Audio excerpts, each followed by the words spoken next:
ನಮಸ್ಕಾರ ಸ್ನೇಹಿತರೆ, ಕರ್ನಾಟಕ ಮ್ಯಾಟರ್ಸ್ಗೆ ಮತ್ತೊಮ್ಮೆ ಸ್ವಾಗತ. ಒಂದು ಕಂಪನಿ, ಆ ಕಂಪನಿಯ ಹೆಸರಿನಲ್ಲಿ ಇದ್ದ ಪ್ರೈವೇಟ್ ಎಂಬ ಒಂದು ಪದ. ಒಂದು ದಿನ ಆ ಸಂಸ್ಥೆಯ ಆಡಳಿತ ಮಂಡಳಿ ತನ್ನ ಕಂಪನಿಯ ಹೆಸರಿನಲ್ಲಿರುವ ಈ ಪ್ರೈವೇಟ್ ಎಂಬ ಪದವನ್ನು ಕೈಬಿಡಲು ನಿರ್ಧರಿಸಿತು. ಇದರಿಂದ ಆ ಸಂಸ್ಥೆಗೆ ಆದ ನಷ್ಟ ಎಷ್ಟು ಗೊತ್ತಾ? ಬರೋಬ್ಬರಿ 80 ಕೋಟಿ ರೂಪಾಯಿ. ಅಷ್ಟೇ ಅಲ್ಲ, ಇಂದು ಈ ನಷ್ಟ ಅದರ ನಂತರದ ಪ್ರಕ್ರಿಯೆಗಳಿಂದಾಗಿ ಆ ಕಂಪನಿಯೇ ಅಳಿವು ಉಳಿವಿನ ಪ್ರಶ್ನೆ ಎದುರಿಸ್ತಾ ಇದೆ. ಹೌದು, ಇದು ಭಾರತದ ಸಕ್ಸಸ್ಫುಲ್ ಸ್ಟಾರ್ಟ್ಅಪ್ ಒಂದರ ದುರಂತ ಕತೆ. ಯಾವುದು ಈ ಸ್ಟಾರ್ಟ್ಅಪ್? ಏನಿದು ಸಣ್ಣ ಎಡವಟ್ಟಿನಿಂದ ಎದುರಾದ ದೊಡ್ಡ ಸಮಸ್ಯೆ? ಅವೆಲ್ಲವನ್ನು ನೋಡೋಣ. ಅದಕ್ಕೂ ಮೊದಲು ತಪ್ಪದೇ ನಮ್ಮ ಕರ್ನಾಟಕ ಮ್ಯಾಟರ್ಸ್ ಚಾನಲ್ಗೆ ಸಬ್ಸ್ಕ್ರೈಬ್ ಆಗಿ ಬೆಲ್ ಐಕಾನ್ ಪ್ರೆಸ್ ಮಾಡೋದನ್ನ ದಯವಿಟ್ಟು ಮರಿಬೇಡಿ. ಸ್ನೇಹಿತರೆ, ಬೀರಾ 91 ಅನ್ನೋ ಬ್ರ್ಯಾಂಡ್ ನಿಮ್ಗೆಲ್ರಿಗೂ ಗೊತ್ತಿರಬಹುದು. ಅದರಲ್ಲೂ ನೀವು ಎಣ್ಣೆ ಪ್ರಿಯರಾಗಿದ್ರೆ ಈ ಬ್ರ್ಯಾಂಡ್ ಪರಿಚಯ ಇದ್ದೇ ಇರುತ್ತೆ. ಭಾರತದ ಕ್ರಾಫ್ಟ್ ಬಿಯರ್ ಮಾರುಕಟ್ಟೆಯಲ್ಲಿ ಒಂದು ಹೊಸ ಕ್ರಾಂತಿಯನ್ನೇ ಸೃಷ್ಟಿಸಿದ್ದ ಬ್ರ್ಯಾಂಡ್ ಇದು. 10 ವರ್ಷಗಳ ಹಿಂದೆ ಬೆಲ್ಜಿಯಂನಿಂದ ಬಿಯರ್ ಆಮದು ಮಾಡಿಕೊಂಡು ಆರಂಭವಾದ ಈ ಕಂಪನಿ ನಂತರ ಭಾರತದಲ್ಲೇ ಬ್ರೂಯಿಂಗ್ ಆರಂಭಿಸಿ ಯುವ ಜನರ ನೆಚ್ಚಿನ ಬ್ರ್ಯಾಂಡ್ ಆಗಿ ಬೆಳೆದಿತ್ತು. ಇದರ ಮಾಲೀಕತ್ವ ಹೊಂದಿರುವ ಕಂಪನಿಯ ಹೆಸರೇ B9 ಬೇವರೇಜಸ್. ಎಲ್ಲವೂ ಚೆನ್ನಾಗೇ ಇತ್ತು. ಕಂಪನಿ ಲಾಭದ ಹಾದಿಯಲ್ಲೂ ಸಾಗ್ತಿತ್ತು. 2026ರಲ್ಲಿ ಷೇರು ಮಾರುಕಟ್ಟೆಗೆ ಬರಲು ಅಂದ್ರೆ IPO ತರಲು ಸಿದ್ಧತೆಯೂ ನಡೆಸ್ತಾ ಇತ್ತು. IPOಗೆ ಸಿದ್ಧತೆ ನಡೆಸ್ತಾ ಇದ್ದ ಕಂಪನಿ ಕಾನೂನಿನ ಪ್ರಕಾರ ತನ್ನ ಹೆಸರನ್ನು ಬದಲಾಯಿಸಿಕೊಳ್ಬೇಕಿತ್ತು. ತನ್ನ ಹೆಸರು B9 ಬೇವರೇಜಸ್ ಪ್ರೈವೇಟ್ ಲಿಮಿಟೆಡ್ನಿಂದ ಪ್ರೈವೇಟ್ ಎಂಬ ಪದವನ್ನು ತೆಗೆದು B9 ಬೇವರೇಜಸ್ ಲಿಮಿಟೆಡ್ ಅಂತ ಬದಲಾಯಿಸಲು ನಿರ್ಧರಿಸಿತು. ಕೇಳೋದಕ್ಕೆ ಇದು ಬಹಳ ಸಣ್ಣ ಬದಲಾವಣೆ, ಕೇವಲ ಒಂದೇ ಒಂದು ಪದವನ್ನು ತೆಗೆದುಹಾಕಿದ್ದು. ಆದರೆ ಸಣ್ಣದಾಗಿ ಕಂಡ ಈ ಬದಲಾವಣೆಯೇ ಕಂಪನಿಗೆ ಸುನಾಮಿಯಂತೆ ಅಪ್ಪಳಿಸಿತು. ಏನಾಯಿತು ಅಂದರೆ, ಭಾರತದಲ್ಲಿ ಮದ್ಯ ಮಾರಾಟದ ನಿಯಮಗಳು ಬಹಳ ಕಠಿಣ ಆಗಿದೆ. ಪ್ರೈವೇಟ್ ಎಂಬ ಪದವನ್ನು ತೆಗೆದುಹಾಕಿದ ತಕ್ಷಣ ಕಾನೂನಿನ ದೃಷ್ಟಿಯಲ್ಲಿ B9 ಬೇವರೇಜಸ್ ಲಿಮಿಟೆಡ್ ಒಂದು ಸಂಪೂರ್ಣ ಹೊಸ ಕಂಪನಿಯಾಗಿ ಗುರುತಿಸಿಕೊಳ್ತು.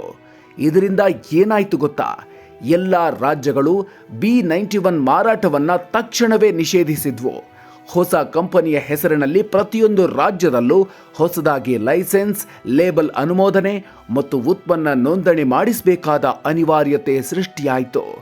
ಈ ಕಾನೂನಾತ್ಮಕ ಪ್ರಕ್ರಿಯೆಗಳಿಗೆ ಬರೋಬ್ಬರಿ 4ರಿಂದ 6 ತಿಂಗಳು ಹಿಡಿತು.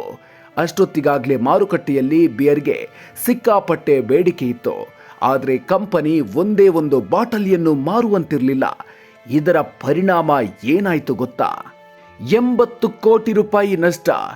ಈಗಾಗಲೇ ತಯಾರಿಸಿ ಹಳೆಯ ಹೆಸರಿನ ಲೇಬಲ್ ಹೊಂದಿದ್ದ ಸುಮಾರು 80 ಕೋಟಿ ರೂಪಾಯಿ ಮೌಲ್ಯದ ಬಿಯರ್ ಸ್ಟಾಕ್ ಅನ್ನು ಸಂಪೂರ್ಣವಾಗಿ ನಾಶಪಡಿಸಬೇಕಾಯಿತು.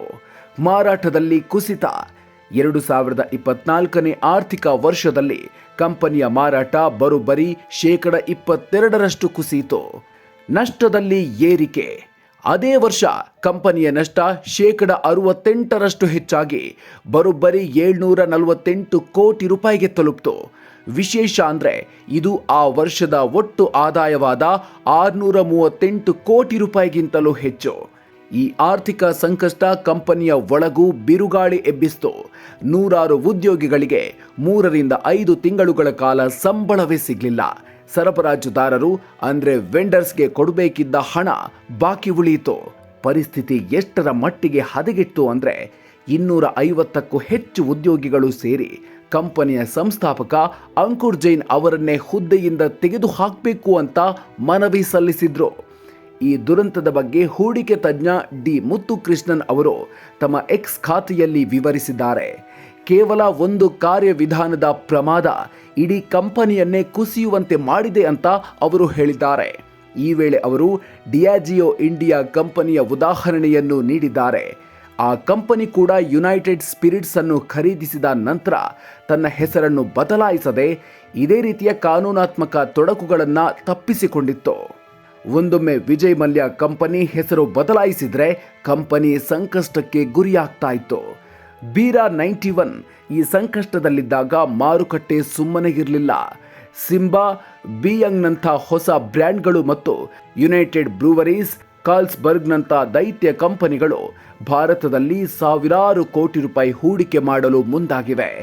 ಈ ತೀವ್ರ ಪೈಪೋಟಿಯ ನಡುವೆ ಬೀರಾ 91 ಮತ್ತೆ ಮೇಲೆದ್ದು ಬರೋದು ದೊಡ್ಡ ಸವಾಲಾಗಿದೆ. ಹಾಗಾದ್ರೆ ಮುಂದೇನು? ಈ ಎಲ್ಲ ಸಮಸ್ಯೆಗಳ ಬಗ್ಗೆ ಎಕನಾಮಿಕ್ ಟೈಮ್ಸ್ಗೆ ಪ್ರತಿಕ್ರಿಯಿಸಿರುವ ಸಂಸ್ಥಾಪಕ ಅಂಕುರ್ ಜೈನ್, ಕಳೆದ 18 ತಿಂಗಳು ಬಹಳ ಕಷ್ಟಕರವಾಗಿತ್ತು. ಹೆಸರು ಬದಲಾವಣೆ, ದೆಹಲಿ ಮತ್ತು ಆಂಧ್ರ ಪ್ರದೇಶದಲ್ಲಿ ಬದಲಾದ ಮದ್ಯ ನೀತಿಗಳು ನಮ್ಮನ್ನ ಸಂಕಷ್ಟಕ್ಕೆ ದೂಡಿದ್ವು. ಉದ್ಯೋಗಿಗಳ ಸಂಬಳ ಬಾಕಿ ಇರೋದು ನಿಜ, ಆದರೆ ನಾವು ಈಗ ಚೇತರಿಸಿಕೊಳ್ತಾ ಇದ್ದೀವಿ.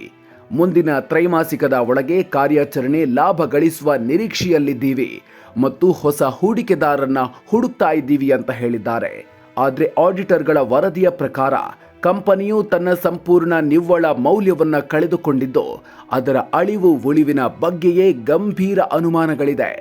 ಸ್ನೇಹಿತರೆ, ಯಶಸ್ಸಿನ ಉತ್ತುಂಗದಲ್ಲಿದ್ದ ಒಂದು ಸ್ಟಾರ್ಟ್ಅಪ್ ಕೇವಲ ಒಂದು ಸಣ್ಣ ಆದರೆ ನಿರ್ಣಾಯಕ ತಪ್ಪಿನಿಂದಾಗಿ ಹೇಗೆ ಪಾತಾಳಕ್ಕೆ ಕುಸಿಯಬಹುದು ಅನ್ನೋದಕ್ಕೆ ಬೀರಾ 91ರ ಕಥೆಯೇ ಸಾಕ್ಷಿ. ಅದರಲ್ಲೂ ಭಾರತದಂಥ ಅತಿ ಹೆಚ್ಚು ನಿಯಮಗಳಿರುವ ಮದ್ಯದ ಉದ್ಯಮದಲ್ಲಿ ಪ್ರತಿಯೊಂದು ಹೆಜ್ಜೆಯನ್ನು ಎಷ್ಟು ಜಾಗರೂಕತೆಯಿಂದ ಇಡಬೇಕು ಅನ್ನೋದಕ್ಕೆ ಇದೇ ಒಂದು ದೊಡ್ಡ ಪಾಠ.